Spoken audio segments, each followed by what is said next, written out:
ಲಂಕಾಧಿಪತಿಯಾದ ರಾವಣ ಸಾರ್ವಭೌಮನು ನನ್ನ ಪುಷ್ಪ ವಿಮಾನವು ಸಿದ್ಧವಾಗಿರುವುದು. ನಡೆ ಲಂಕಾ ನಗರಕ್ಕೆ. ರಾಮಚಂದ್ರ ಪ್ರಭುವೆ, ನೀನು ಅದೆಷ್ಟು ವಿಧವಾಗಿ ಹೇಳಿದರೂ ನಿನ್ನ ಮಾತನ್ನು ಕೇಳಿದೆ. ನಾನಿಂತ ವಿಪತ್ತಿಗೆ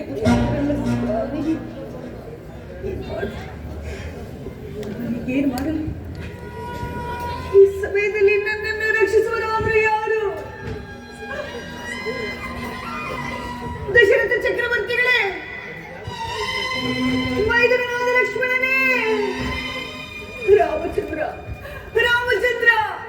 ಎಲ್ಲಿರುವಿರಿ? ಬೇಗ ಬಂದು ನನ್ನನ್ನು ಕಾಪಾಡಿ.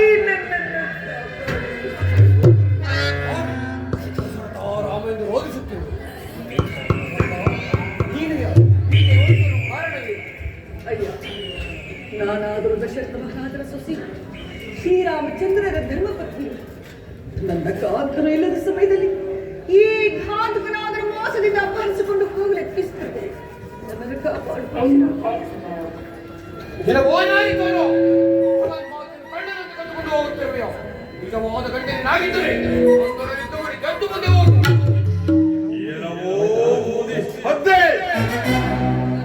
ಮೊದಲು ನೀನಾರುವುದನ್ನು ತಿಳಿಸೋ. ಮೊದಲು ನೀನು ಯಾರೆಂಬುದನ್ನು ತಿಳಿಸು, ಆಮೇಲೆ ನನ್ನ ವಿಚಾರ.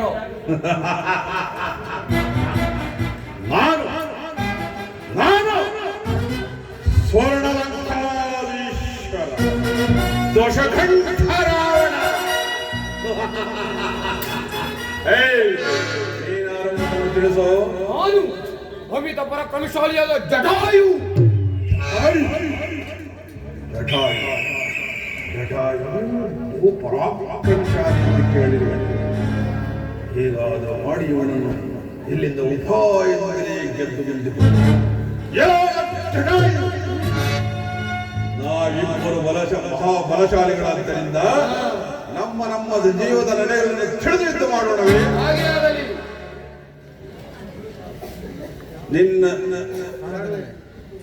ನನ್ನ ಜೀವದ ನೆಲೆ, ನನ್ನ ಪ್ರಾಣದಲ್ಲಿ ಈ ನನ್ನ ಎರಡು ರೆಕ್ಕೆಗಳಲ್ಲಿರುವುದು. ನನ್ನ ಜೀವದ ನೆಲೆ ನನ್ನ ಎಡಗಾಲು ಮುಷ್ಠದಲ್ಲಿರುವುದು. ನಿನ್ನ ಜೀವದ ನೆಲೆ ನಿನ್ನ ಎರಡು ರೆಕ್ಕೆಯಲ್ಲಿರುವುದು. ಹಾಗಾದರೆ ಸಿದ್ಧನಾಗು ಯುದ್ಧಕ್ಕೆ.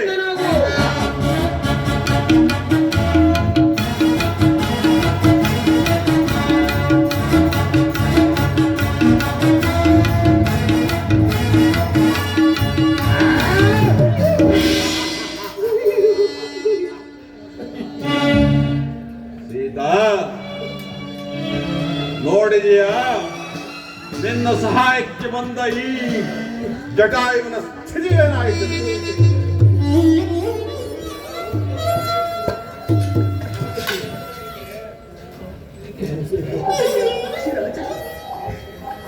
ನನ್ನನ್ನು ಕಾಪಾಡಲು ಬಂದ ನಿನಗೂ ಇಂತಹ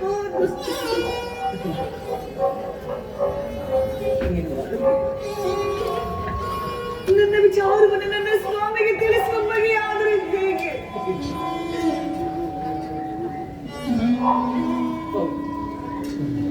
ನಾನು ಪತಿವ್ರತಿಯಾಗಿದ್ದ ಪಕ್ಷ ತ್ರಿಕರಣ ಶುದ್ಧದಿಂದ ನನ್ನ ಸ್ವಾಮಿಯನ್ನು ಸೇವಿಸಿದ್ದ ನಿಜವಾಗಿದ್ದಲ್ಲಿ